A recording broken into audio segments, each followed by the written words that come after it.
Eu tenho o livro em PDF, eu acho que tá em páginas diferentes. Por isso que eu não tava achando. Ah, mas agora você já Porque achou. o livro...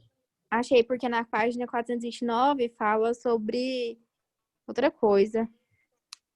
Ah, tá. Eu não sabia que a página era diferente. Aí tá... Uma menor Tem complexidade outra ali no coisa. primeiro ano. Eu trabalho, gente, quando a gente foi trabalhar, por exemplo, o Código de Trânsito, eu estou trabalhando um texto. Genilza, seu microfone está aberto. Cuidado, se não se aparece aqui. Não sei o que eu fiz aqui. Quais são as práticas de linguagem que vai utilizar aqui? Olha, proposta de prática de linguagem. E você tem que desligar, porque está muito alto. Ler, aí os estudantes vão ouvir. Então, vai ser essa prática. Depois, eu posso usar essa prática, outra prática de linguagem com o mesmo texto? Acorde a Genilza. Eu acho que é porque ela ainda não ativou o modo de participar, compartilhar o áudio. Sim, tá. Oi, a minha internet tá horrível, aí eu tenho que desligar a câmera para poder ouvir melhor, tá picotando. Não, o que eu te pedi foi para você desligar seu microfone, porque tá dando para ouvir um som muito alto vindo daí. Ah, eu tô, é porque tá aqui eu tô toda enrolada hoje com esse negócio.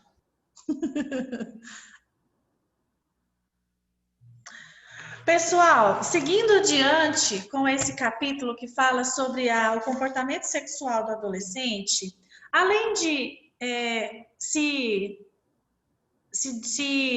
desenvolver a orientação sexual, a identidade, né,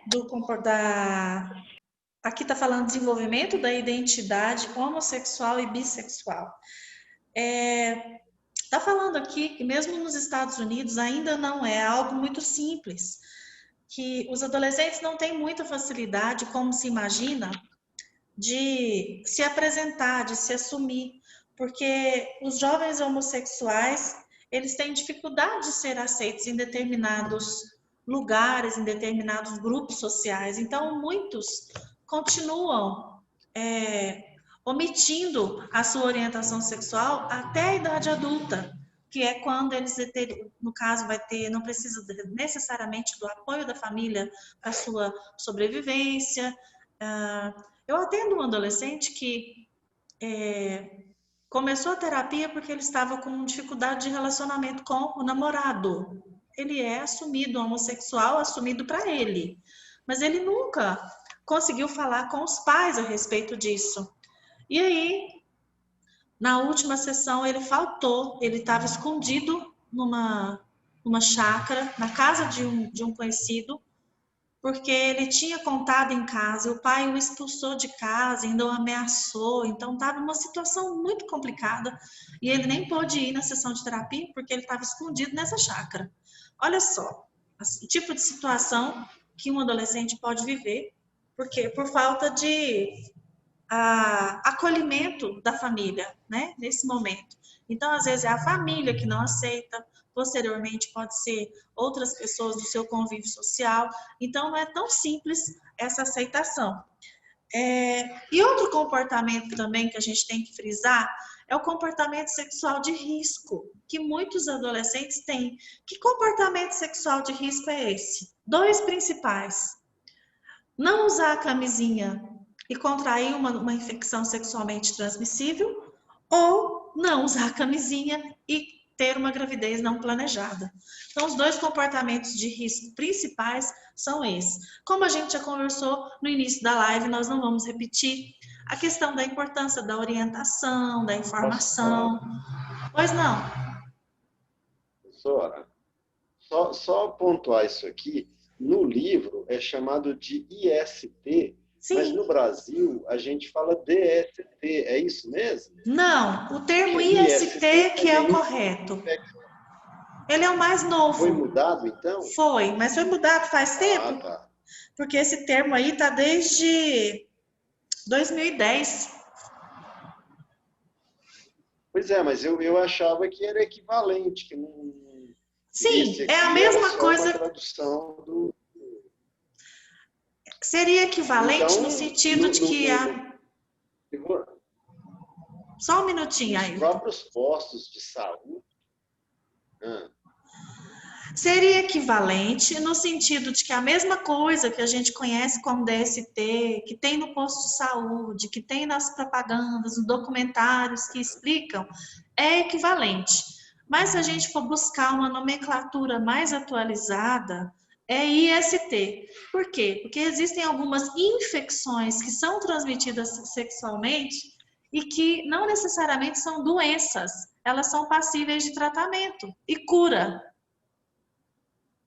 São mais simples, ok? Então, o que são ISTs?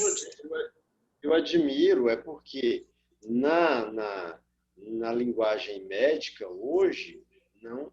Por que é novo para mim? Na linguagem médica que eu estou mais acostumado, eu sou da enfermagem, não sou da medicina, mas sou da enfermagem. Certo. Até hoje, no posto de saúde, e por para todo lado, a gente só ouve falar DST AIDS.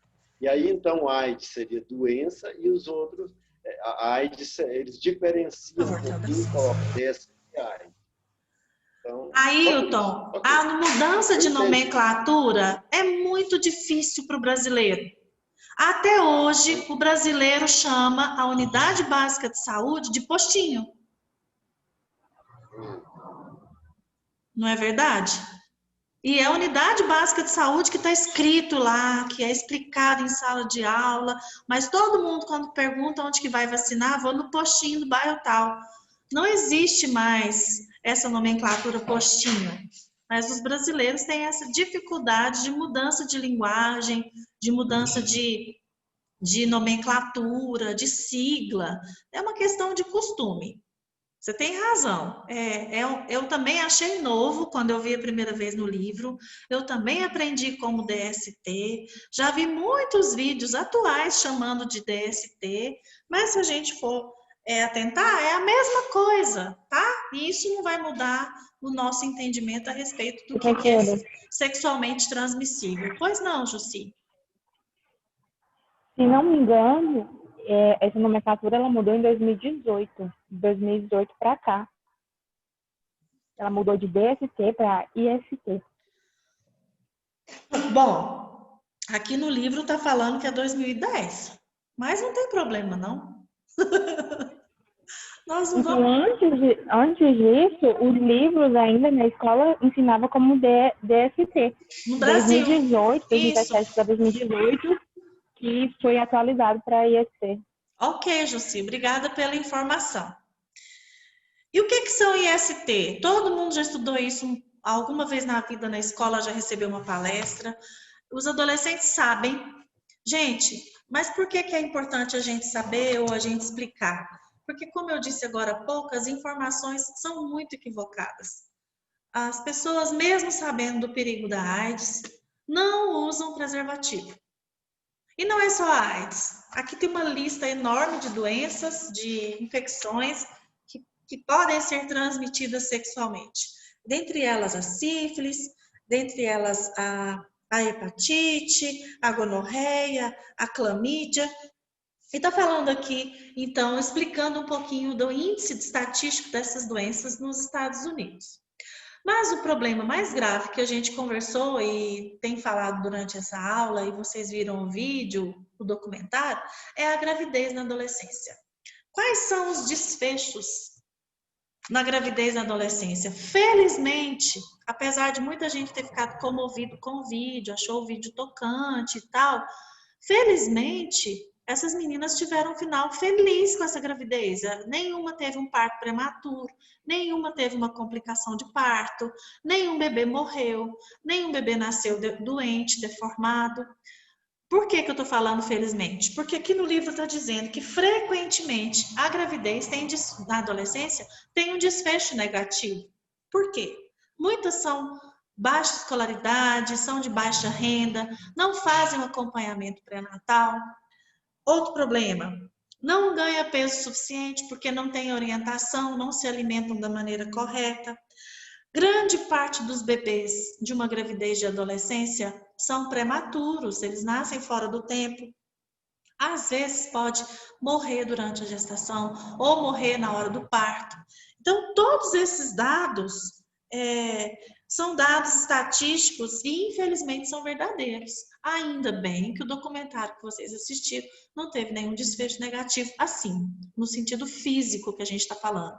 Mas tem um desfecho negativo que a gente pode observar na grande maioria. As meninas voltaram a estudar depois que elas tiveram filho?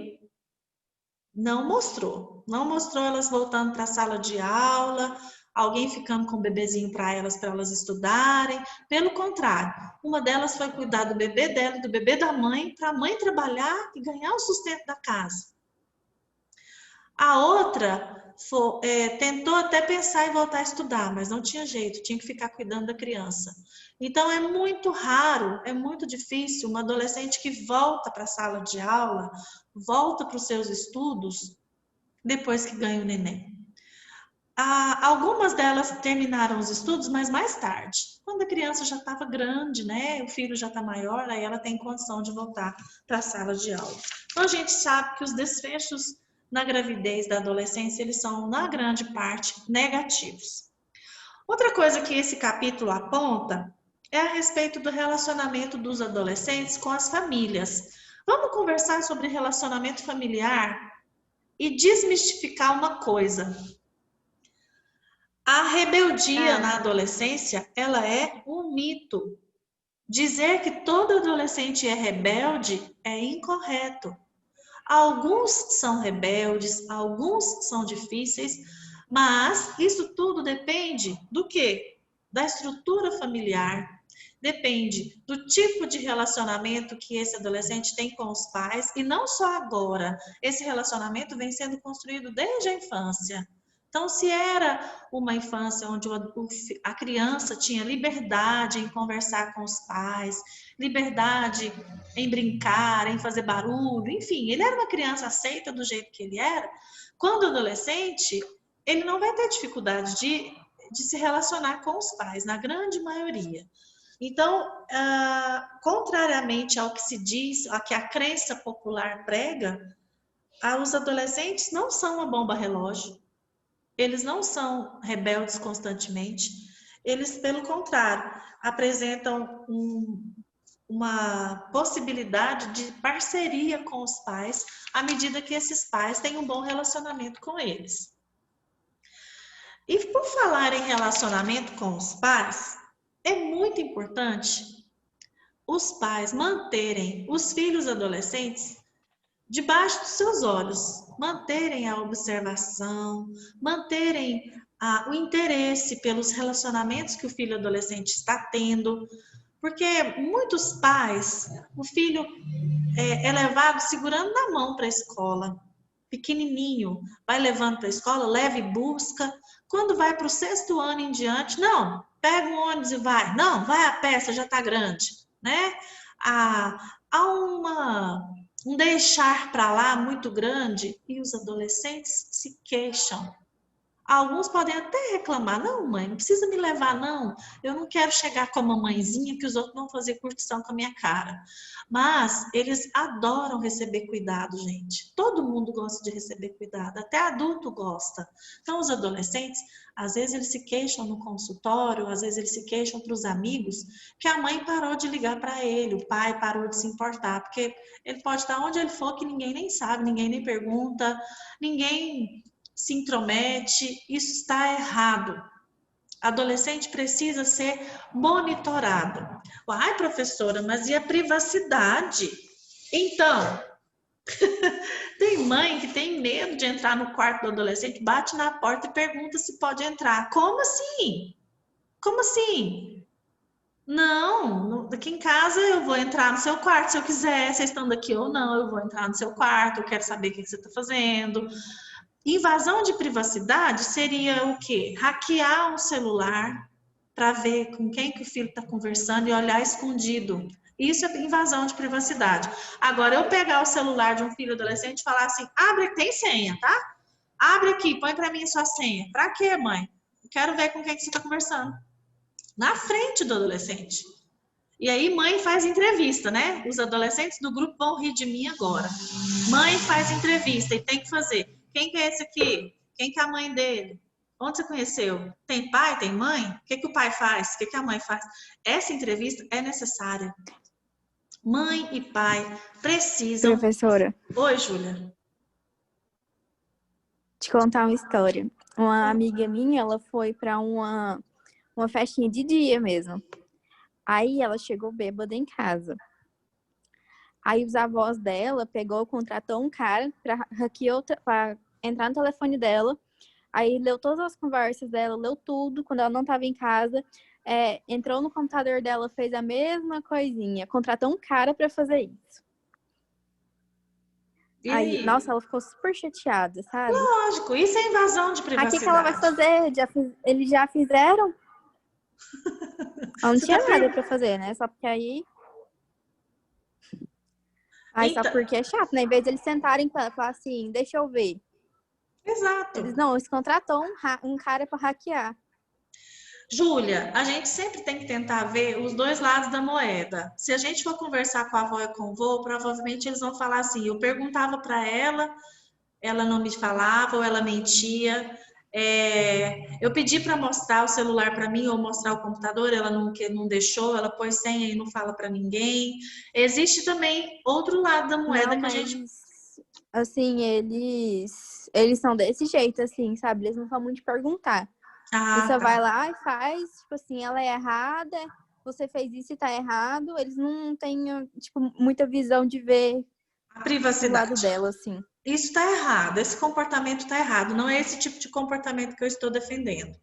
Os responsáveis pelo adolescente são responsáveis por um menor de idade.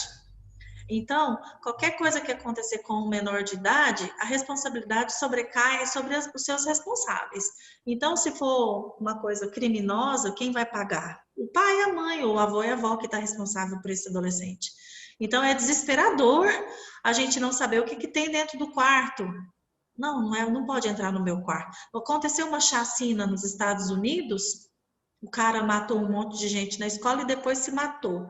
Aí a mãe foi dar entrevista, porque ela entrou no quarto do filho pela primeira vez, ela viu que o quarto dele estava pintado com figuras caóticas na parede, tinha gritos desenhados com papel, com tinta, pelo espalhados. Ela ficou boquiaberta com... Poxa, como assim? A mãe não entrava no quarto do filho, não? O que é isso?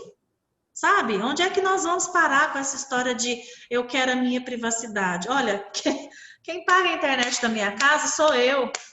Então, que privacidade é essa?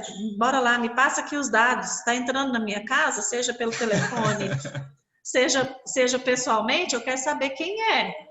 Não é assim tão simples, não. E olha, uma vez eu vi um relato de uma história de uma adolescente que ela estava tendo uma reunião de adolescente. Quem contou isso foi um pastor. Ele relata que ele foi chamado para dar uma palestra para adolescentes. Os adolescentes reunidos no espaço, comendo um lanche antes da palestra. E aí o telefone tocou, e alguém falou, fulaninha, sua mãe no telefone, lá na cozinha. E aí todo mundo, que gritaria, pegando no pé da menina. E aí... a menininha da mamãe, o bebê vai mamar, mamãe esqueceu de mandar mamadeira, essas curtição de adolescente, né? Ela foi, atendeu o telefone, quando ela voltou, ela falou assim, gente, a minha mãe perguntou se eu estou bem, perguntou que hora que vai acabar aqui para ela vir me buscar, e se ela ligar mais 10 vezes eu vou atender, porque ela se importa comigo. Se a mãe de vocês não se importa e não cuida de vocês, aí o problema é de vocês.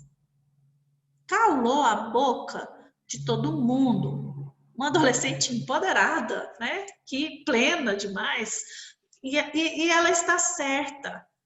O pai e a mãe que liga ou que pergunta onde vai, com quem vai, o que está fazendo, onde está, que hora chega, esse cara de controle significa que eu me importo onde você está, eu me importo com o que você está fazendo, eu amo você e quero cuidar de você e impedir que o mal te aconteça.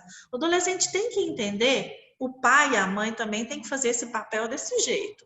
Não é simplesmente não vai porque eu não gosto, não vai porque eu não quero e fica quieta aqui. Não, isso aí seria um estilo de parentalidade autoritária. Nós estamos falando de um estilo de parentalidade democrática, onde pai e mãe dão voz para os filhos, mas ao mesmo tempo eles também são ouvidos e respeitados. Então é uma relação de via dupla, né? Os filhos e os pais. Então, por que é muito sério a monitoração por parte dos pais, não só dos ambientes que frequentam, mas também das redes sociais? Os crimes virtuais, os golpes são muito sérios e cada vez maiores hoje em dia. E os adolescentes e as crianças são vítimas frágeis, são pessoas vulneráveis. Não tem muita malícia para determinadas coisas.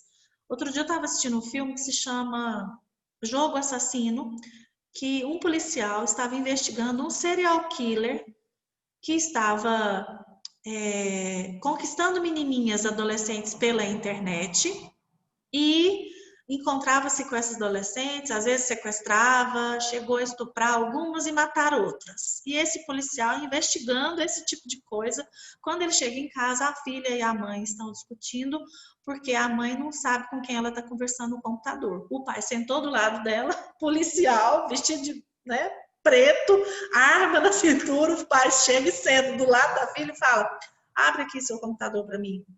Ela pôs a senha, abriu. Vai lá vamos supor que é o Facebook, não era não, né? Mas abre o Face aqui para mim. Com quem que você está conversando aqui no chat? Para quem que você está mandando mensagem? Esse homem aqui, ó, abre esse perfil. Aí ela abriu.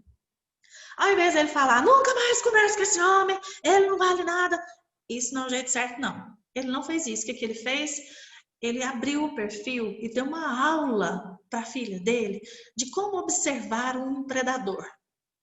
E aí ele falou assim, você está vendo as fotos dele? Como que são as fotos dele? Todas sozinho. Ele não tem família, ele não tem criança perto dele, ele não tem uma companheira, um companheiro, ele não tem uma família, uma estrutura, ele está sozinho em todas as fotos. Agora vamos nos seguidores, nas pessoas que ele segue. Todas menininhas. Você está percebendo, minha filha, que ele é um predador? O que ele está fazendo aqui nessa rede social? Ele está querendo ver as fotos das meninas, ele quer conquistar uma menina. Boa pessoa ele não deve ser. A menina concordou com o pai sozinha, bloqueou, removeu da lista de contatos. Por quê? Porque ela entendeu a intenção do pai. Isso é monitorar, isso é prevenir, isso é ensinar para o filho que existem pessoas más e a gente tem que se proteger contra essas pessoas. Os adolescentes não têm muito bom senso. Às vezes uma menina manda uma foto, um nude, para um namoradinho. Só que o namoradinho não guarda a foto só para ele mostra para a escola inteira, ele manda no grupo da escola. E aqui em Anápolis, uma menina teve que sair da escola, sair da cidade, estudar em outro lugar, porque aqui o nudes dela vazou, porque ela mandou para um namoradinho. E os adolescentes não entendem o alcance que a internet tem. Uma foto lançada na internet não volta. Ela foi e ela é espalhada, ela ficou popular. Então, essas noções todas têm que ser passadas. E como que passa isso? Vivenciando no dia a dia, sentando do lado do filho no computador, mostrando para ele como que funciona. Se vocês tiverem curiosidade e quiserem assistir um filme interessante sobre essa temática, tem um filme de uma adolescente que é vítima de um predador de internet. O filme se chama Confiar. É um filme excelente e que retrata essa realidade que eu acabei de explicar para vocês. Professora, bom, pois não, Murilo. Tem um documentário de uma menina, ele, se eu não me engano, ele tem quase 2 horas de duração. O nome da menina é Amanda Tucci, T-O com 2 Ds. Ela era uma americana, norte-americana, e ela conheceu um cara pelo Skype e todos os dias ela conversava com esse cara. Até que, conforme eles foram tomando um certo tipo de intimidade, né? A mãe dela foi percebendo que ela conversava muito com esse cara e até que chegou, assim, resumindo a história, ela chegou a ficar nua pra ele na internet E no outro dia, parece que, não sei se foi no outro dia ou na outra semana, a polícia chegou na casa dela dizendo que a foto dela estava por toda a América. E nisso ela teve que se mudar, teve alguns problemas psicológicos relacionados à escola, porque ela era um pouco gordinha, aí o pessoal fazia muito bullying, teve muito assédio em cima disso. Então ela teve uma série de problemas psicológicos. No final, ela estava tendo problemas familiares relacionados à mãe, relacionados ao pai.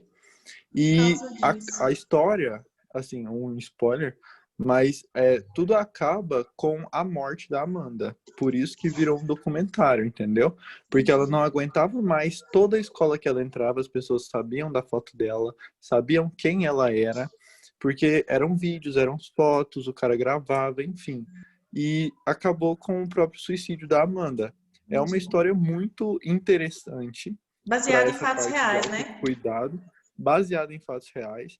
E assim, parece que te motiva, sabe, a ter esse cuidado, essa preocupação, tanto com você mesmo, porque parece que hoje em dia é uma coisa tão simples, e tanto com as outras pessoas, na hora de você ter a empatia de pedir alguma coisa ou fazer um mal relacionado a isso, sabe? Amanda Tucci, com 2 T's. Já anotei e vou assistir. Obrigada pela Beleza. indicação. Adoro Por essas nada. coisas. Ah, Não adoro esse tipo de situação. Eu adoro indicações de filmes e bons documentários, tá? Misericórdia. Pode deixar que eu entendi. É um filme, Ainda Murilo? bem, né, professora? Murilo, é um filme? Oi, é um documentário. No YouTube tem alguns vídeos bem curtos, de 12 minutos. Esse eu encontrei, eu não sei qual que... Eu vou Como ver que é qual o que é o nome nome mesmo para encontrar? Amanda A Tucci. história de Amanda Tucci. A história. Só porque é em inglês. A história de Amanda Tucci. Então não tem no YouTube, não? No YouTube tem alguns resumos relacionados à história dela. Eu vou ver se eu acho Murilo, direitinho manda o link no o grupo, link, pessoal, isso. achar. Mas aí Eu eu vou ver quero. Suzane, você me manda? Pode deixar. Eu vou tentar achar aqui. Vou procurar aqui, mano. Tá bom. Beleza. Também vou achar aqui. Suzane, você queria fazer uma pergunta? Parece que você tentou falar e ninguém deixou. Era sobre o documentário, sobre o então filme, qual era. Beleza. Professora, Bom, oi, eu ia Sara. perguntar a Tati, Oi. desde o começo da aula, tô tentando, na Oh, realidade. meu Deus, eu não tinha visto, não. Por favor, pode perguntar. Não, é porque eu fiquei muito na dúvida, porque você é psicóloga e eu fiquei tentando pensar como que seria se uma criança fosse transgênero ou se um adolescente fosse transgênero, como que o psicólogo conseguiria atuar ou como que ele devia atuar numa situação dessa? Qual seria a melhor procedência? Nosso Deus, 50 aulas para a gente responder a pergunta da Audrey.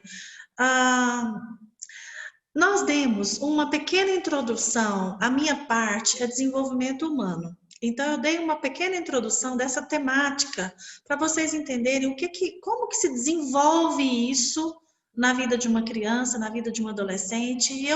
E o livro trouxe essas pequenas informações que, para vocês que estão no primeiro e segundo período, são suficientes.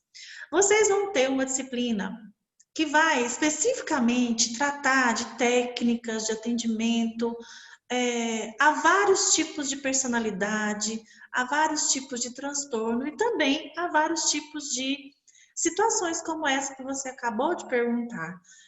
Com poucas informações como a gente tem até agora, com pouca formação que vocês têm até agora, não é suficiente para eu tentar abordar esse assunto, vai ficar muito complexo. Você dá conta de esperar um pouquinho mais do curso? Entendi. Não, consigo sim. É só porque eu tenho muita vontade de trabalhar com criança e adolescente. Eu sei que é uma coisa que hoje em dia é muito recorrente, sabe? Sim. E às vezes a gente tem que ter muita delicadeza para levar o assunto. Sem dúvida. Então eu fico um pouquinho confusa de como que seria. Mas sem problemas. Eu acho realmente que precisa de muita coisa, muita bagagem ainda. Exatamente. Obrigada. Sara. Não, professora, eu só queria o nome do filme que a senhora estava contando que eu quero assistir. O do policial? É. Jogo Assassino. Jogo Assassino. Mas eu não sei, eu não vi na internet, não. Eu vi na televisão, no Telecine. Será que na Parece Netflix tão de tem? filme. Não sei se tem. Obrigada. Nada. Pessoal, outra questão que a gente tá falando do relacionamento dos adolescentes com seus pais, né? Mas existe também uma outra parte de relacionamento que a gente precisa citar, que é interessante e legal, que é o relacionamento dos adolescentes com seus irmãos, com seus amigos, com um possível namorado ou namorada. Como que funciona isso? Então, na medida que os adolescentes vão passando mais tempo com seus amigos e amigas, talvez os irmãos ficam sendo deixados um pouco de lado. Isso pode causar até um certo ciúme. A dica que eu dou é: os adolescentes devem, à medida do possível, agregar os irmãos mais novos com seus agrupamentos de amizades para a galera crescer mais unida, né? Porque há muitas brigas de irmão na infância, entre irmãos. Mas na adolescência, essas brigas, e principalmente na maturidade, na fase adulta, essas brigas podem se diminuindo, porque há uma tolerância maior, uma aceitação maior das diferenças, das diferentes opiniões. Então, o relacionamento entre irmãos na adolescência, ele é mais íntimo, ele é mais saudável. Eu tenho 3 filhos adultos e, enquanto eles eram adolescentes, era tão interessante que eles desenvolveram um dialeto deles. Até hoje, de vez em quando, eles conversam dessa forma. Eu não entendo o que eles estão falando. Eles misturaram vários idiomas, aí fica aquelas piadinhas internas que só eles riem, só eles entendem.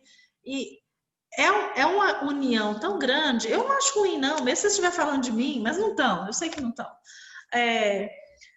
Mas eu acho tão legal isso, porque o relacionamento entre irmãos vai ficando mais próximo, vai ficando mais íntimo, porque eles têm menos diferença do que tinha. Porque olha só, um irmão de 10 anos e um irmão tem um irmãozinho de 6 anos, a diferença é muito grande no tipo de mentalidade, no tipo de brincadeira. Mas o irmão com 20 e o irmãozinho dele com 16, já dá para brincar, já entende as mesmas ironias, as mesmas piadas, já dá para enturmar com os mesmos amigos. Então a gente percebe que as amizades são muito importantes. Inclusive no livro está falando que a amizade ela se torna muito intensa na adolescência. Porque antes, quando era criança, a criança é amiga dos filhos dos amigos dos pais. Onde ela for, ela tem que encontrar o filho do amigo do pai. Ela não escolhe que ela quer ir na casa do amigo fulano. Isso acontece já na adolescência. Eu tenho meu amigo porque eu escolhi, porque eu tenho afinidade com ele, a gente se deu bem, a gente troca uma ideia legal. Aí ele vai apresentar o amigo para a família, né? É uma inversão. Mas esses amigos têm uma cumplicidade maior. O livro diz que, principalmente entre as mulheres, as amizades são mais íntimas, porque a mulher gosta de conversar sobre emoções, né?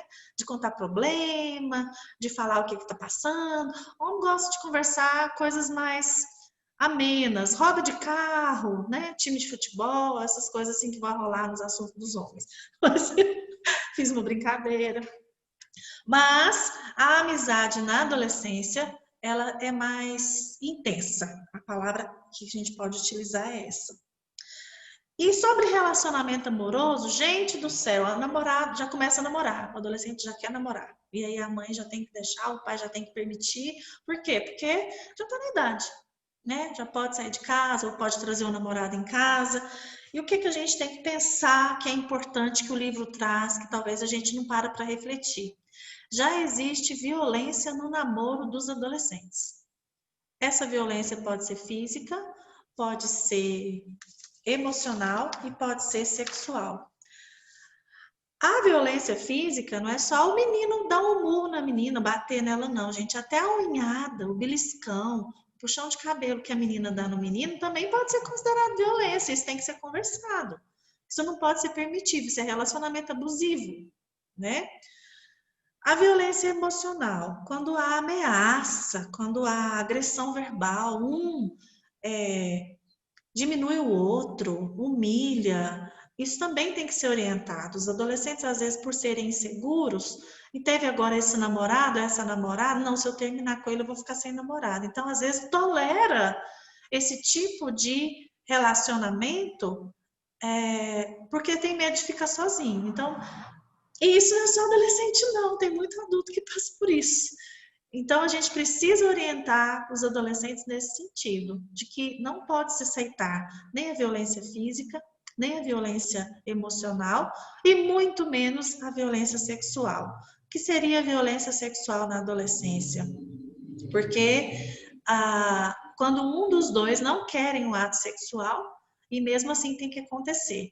Não necessariamente, gente, um estupro, mas é aquela forçação de barra.